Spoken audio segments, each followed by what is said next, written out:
co já se namyslím, mě to nenapadne. A mistře, to vás napadají takovéhle věci víc? Jo.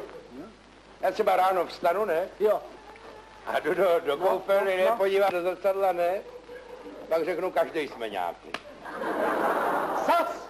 No poslyšte, to je obrovský. To by se mělo, hned jak to řeknete, by se to mělo tesat do kamene. No já chtěl, aby za mnou chodila komplexní četa a tesala to, no, uliční výbor je proti tomu.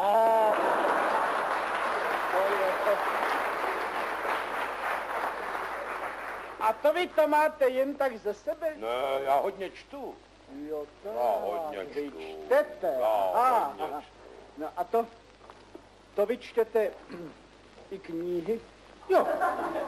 Hlavně hřbety. To tam je napsáno, kdo to napsal hned pod tím co. Aha. No, když mě to upadne a otevře se to, já jsem daleko zraky, no tak si v tom zalistuju. No jo.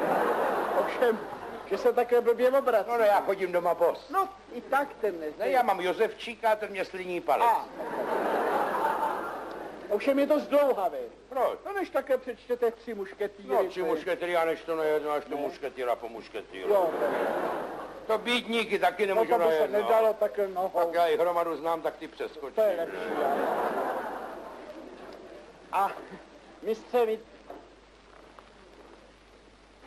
víte, že ono se vůbec hodně čte. A víte proč? Protože to je hodně napsaný. A víte proč?